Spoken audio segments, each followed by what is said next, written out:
Il est 22 heures, mesdames et messieurs, bonsoir et bienvenue sur Télé Djibouti pour suivre cette édition de la soirée. Voici les titres de l'actualité de ce dimanche 14 septembre 2025. Le président de la République est arrivé au Qatar, la capitale Doha, pour prendre part à un sommet conjoint de la Ligue arabe et de la Ligue des États arabes et de l'Organisation de la coopération islamique. Également dans l'actualité de ce 22h, ce ballet diplomatique où le président Guelleh a reçu les lettres des créances de 6 nouveaux ambassadeurs.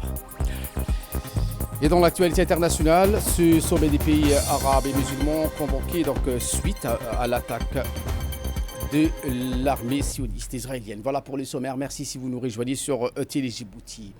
Le chef de l'État, donc, je vous le disais en titre, est arrivé en début de soirée à Doha, la capitale du Qatar. Le chef de l'État prendra part au sommet conjoint de la Ligue des États arabes et de l'Organisation de la coopération islamique à la demande du Qatar, suite donc à l'attaque que l'État hébreu a perpétré sur son sol mardi dernier à son arrivée à l'aéroport international de Doha. Le chef de l'État a été accueilli chaleureusement par le vice-premier ministre et ministre d'État chargé de la Défense, Cheikh Saoud bin Abdulrahman bin Hassan Al-Thani. A noter que le chef de l'État a exprimé dans un communiqué sa vive indignation et a condamné avec la plus grande fermeté l'attaque aérienne perpétrée par l'armée sioniste à l'encontre de l'État frère du Qatar en violation manifeste du droit international, de la Charte des Nations Unies et de la souveraineté du Qatar.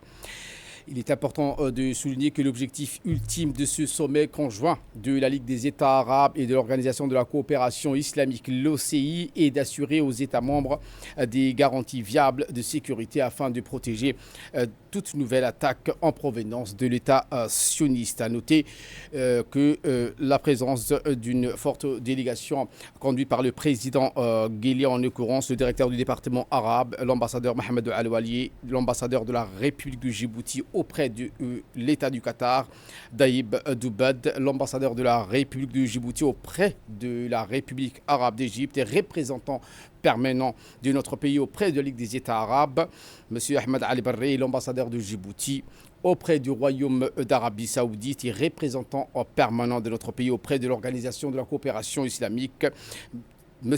Diadine Saïd Bamahramah. Et cette interview donc du chef de l'État parlant de l'agression contre le Qatar et la menace de la sécurité arabe et islamique en marge du sommet arabo-islamique extraordinaire qui se tient donc à Doha. Le président Guelleh a réaffirmé les soutiens indéfectibles du Djibouti au Qatar, insistant sur l'importance de l'unité pour faire face aux défis qui secouent la région. Le président a indiqué que la participation de Djibouti à donc cette rencontre traduit un engagement ferme à défendre les causes de la nation arabe et islamique et à rejeter toute agression contre un État frère. Selon le chef de l'État, l'action collective demeure indispensable pour garantir la stabilité et préserver les intérêts communs de la région. Interrogé sur la récente attaque israélienne contre le Qatar, le président Guelleh a estimé qu'il ne s'agissait pas d'un simple incident isolé. Cette attaque ne vise pas uniquement Doha, mais représente une menace directe pour la sécurité collective arabe et islamique, a-t-il déclaré lors d'une interview de presse donnée donc à l'agence de presse qatari. Le président a souligné que l'État sioniste cherche à déstabiliser l'ensemble de la région et à miner la confiance en la capacité des pays arabes et musulmans à défendre leurs intérêts et leurs valeurs.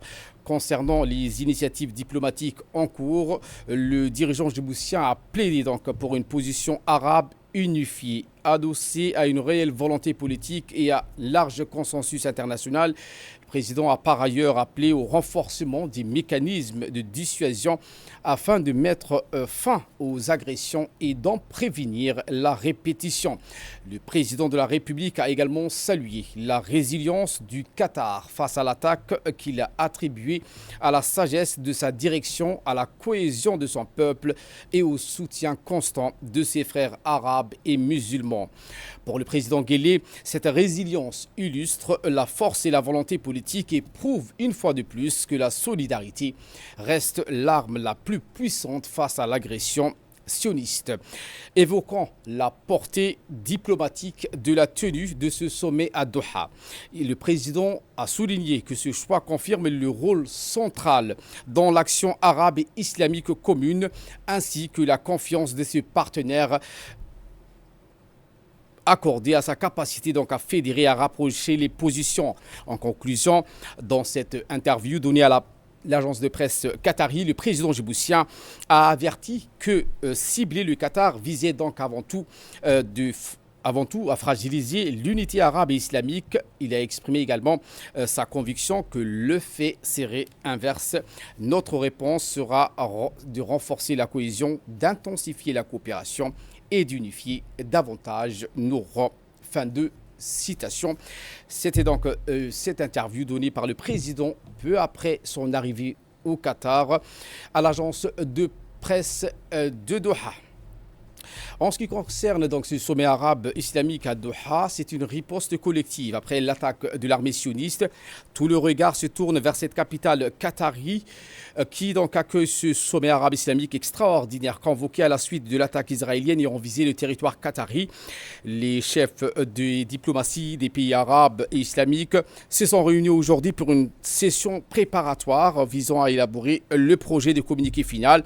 Celui-ci devrait refléter donc une position collective ferme face à l'agression, en insistant sur la nécessité de dépasser les simples condamnations verbales pour adopter des mesures politiques, diplomatiques et juridiques. Le président Guelleh donc assistera demain à l'ouverture de ce sommet. Retour à Djibouti avec ce ballet diplomatique où le président a reçu aujourd'hui en milieu de matinée au palais de la présidence les lettres des créances de 6 nouveaux ambassadeurs. Il s'agit donc notamment de M. Jérôme Bresson, ambassadeur de la République française auprès de la République de Djibouti.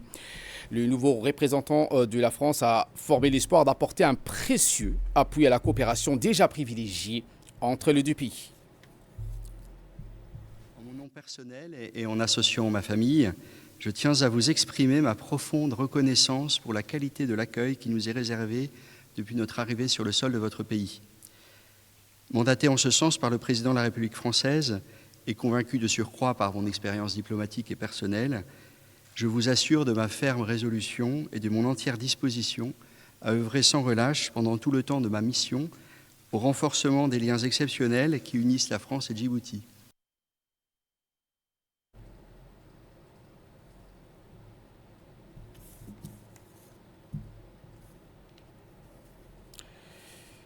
Eh bien, le président Guelleh a reçu les lettres de créance du nouvel ambassadeur de la République française auprès de Djibouti, M. Jérôme Bresson.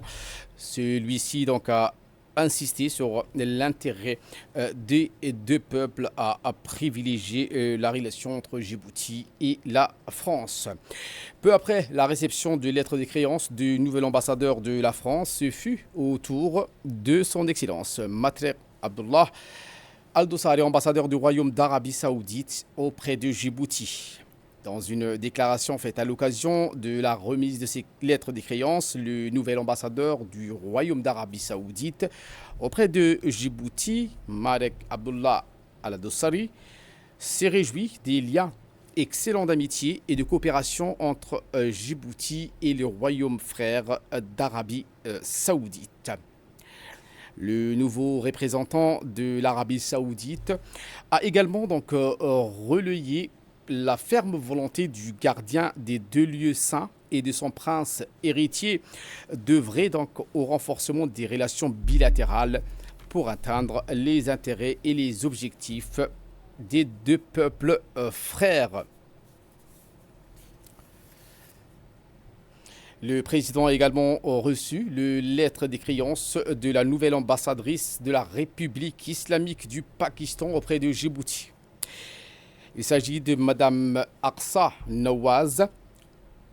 La nouvelle diplomate donc, a remis ces lettres des créances au chef de l'État, Ismaïl Omar Guelleh. Cette dernière donc a évoqué la portée diplomatique des relations entre Djibouti et la République islamique du Pakistan.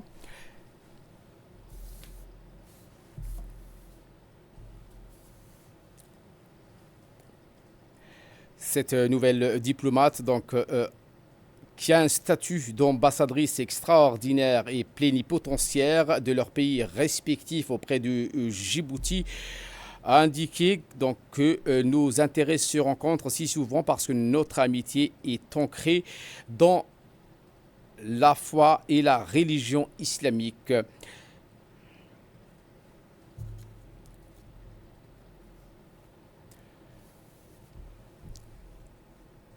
Ensuite, le président de la République de Djibouti a reçu les lettres des créances de la nouvelle ambassadrice de Roumanie auprès de Djibouti, Madame Olivia Toderan. La diplomate a mis à profit lors de cette rencontre la remise des lettres des créances pour faire part de sa motivation à œuvrer au renforcement des relations d'amitié et de coopération entre Djibouti et la Roumanie.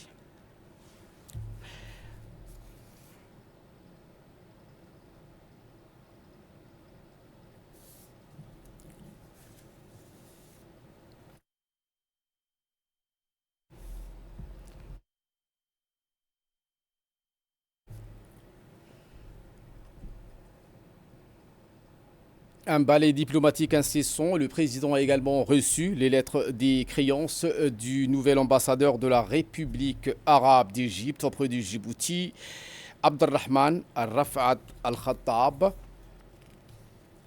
Ce dernier a remis les lettres des créances au chef de l'État.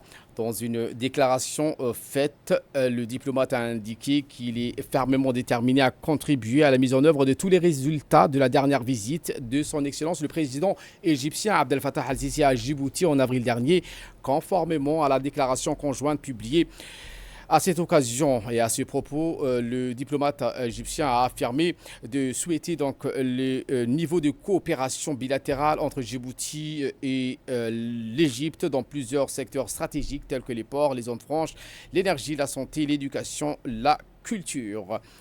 M. Al-Rafat a rendu un vibrant hommage à notre pays pour, entre autres, son rôle central dans le maintien et la stabilité dans la région de la Corne de l'Afrique et de la mer Rouge. Et enfin, son Excellence Innocent Chio, ambassadeur de la République unie de Tanzanie auprès de Djibouti.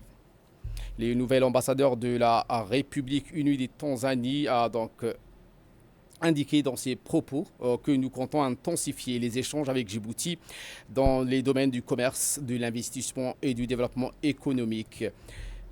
Il a donc à cet effet mis en exergue le rôle central de Djibouti, situé dans une zone stratégique de la mer Rouge. Monsieur Innocent Chio a félicité le président de la République pour son leadership dans la région. A noter toutefois que deux d'entre eux, en l'occurrence l'ambassadeur de Tanzanie et l'ambassadrice du Roumanie, sont non résidentes. Voilà ce qu'on pouvait dire sur ce balai diplomatique. Autre actualité de ce 22h, M. Hassan Omar Mohamed Burhan, ministre de la Défense, chargé des relations avec le Parlement, et le général de corps d'armée Zakaria Cheikh Ibrahim, chef d'état-major général des armées, ont reçu à l'hôtel des officiers Hassan Bassouma Hassan, le général de brigade Paul Kaouria Njema, qui est le directeur de la force africaine en attente de l'Est, l'EASF. Ce dernier a accompagné une forte délégation. La rencontre qui s'inscrit dans le cadre des préparatifs de l'exercice du poste de commandement maritime qui se déroulera à Djibouti à partir du 1er octobre prochain.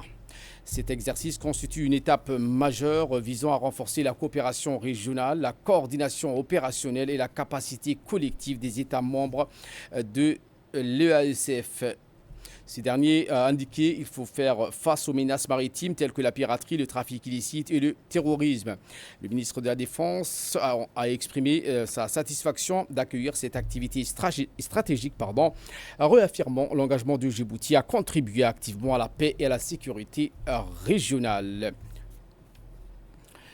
De son côté, le directeur de l'AESF a exprimé donc sa gratitude pour l'accueil chaleureux réservé à lui et à sa délégation, soulignant donc l'importance stratégique de notre pays situé au carrefour des routes maritimes vitales reliant la mer Rouge et le golfe d'Aden. À l'issue de l'entretien, le ministre de la Défense, le chef d'état-major général des armées et la délégation ont posé donc pour la traditionnelle photo symbolisant donc la qualité des échanges et la volonté commune de renforcer cette coopération régionale. Et cette délégation officielle conduite par le ministre Hassan Hamad Ibrahim, accompagné de ses collaborateurs, en l'occurrence le conseiller technique Mohamed Yacoub Mahmoud et M. Mohamed Ismaël Nour, directeur général de l'Agence nationale de la météorologie, pour participer aux travaux du deuxième sommet africain sur le climat à Addis Abeba. Ce sommet qui se tient donc du 8 au 10 septembre dernier, qui s'est tenu du 8 au 10 septembre dernier, l'objectif des travaux du deuxième sommet africain sur le climat. Le vendredi dernier, un incident s'est produit en mer lorsqu'un navire de la marine marchande a accidentellement déversé de l'huile de mazout lors d'une opération de maintenance.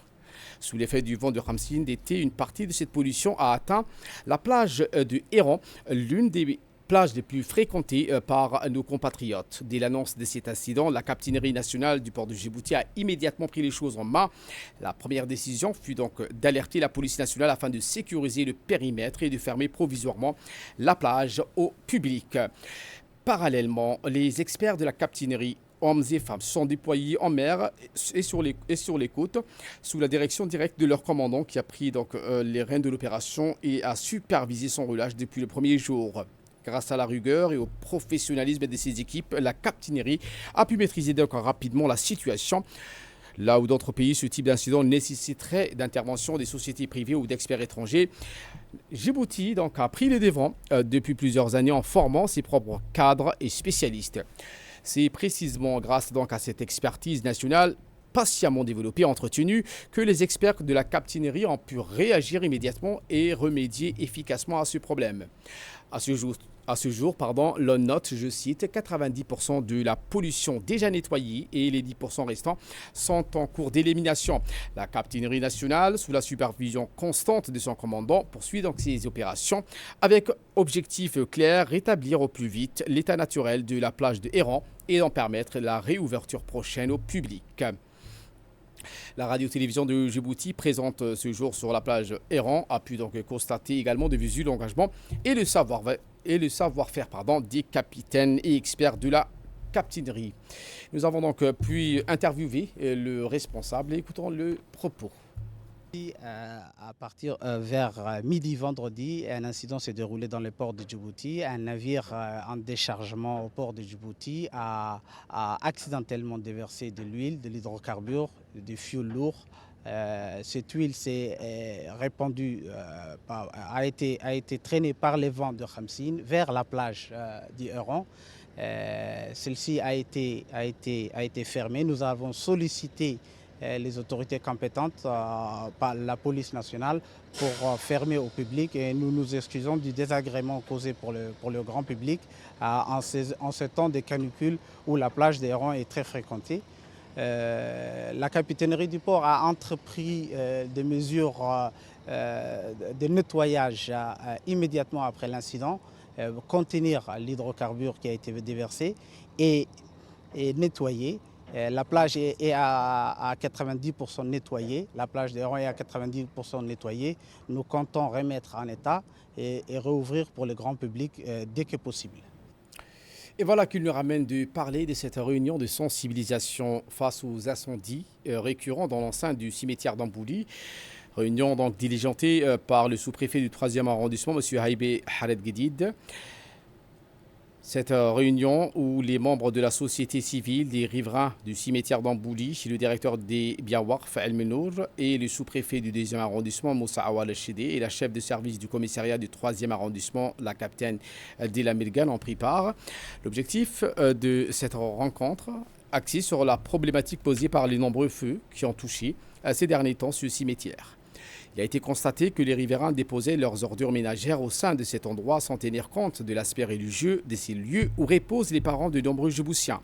Par ailleurs, cette assise a également permis aux participants de comprendre les enjeux sécuritaires de ce cimetière qui se trouve à proximité de centaines d'habitations.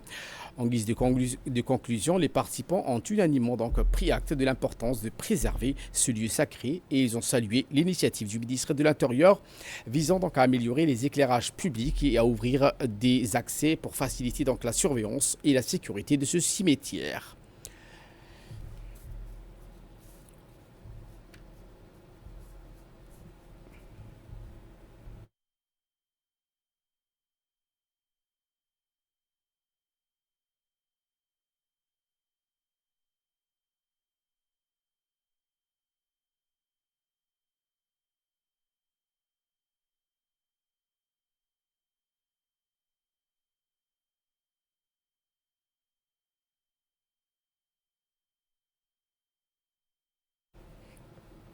Dans une interview donc donnée à la presse, le directeur des WARF a indiqué qu'il tient à souligner que le ministère œuvre à protéger ce cimetière et à préserver sa propriété en collaboration étroite avec les habitants des quartiers environnants. Et pour sa part, le sous-préfet du 3e arrondissement, M. Haïbé Khaled, a indiqué que l'objectif de la réunion était d'examiner et de résoudre les problèmes causés par ces incendies qui ont directement affecté ces cimetières.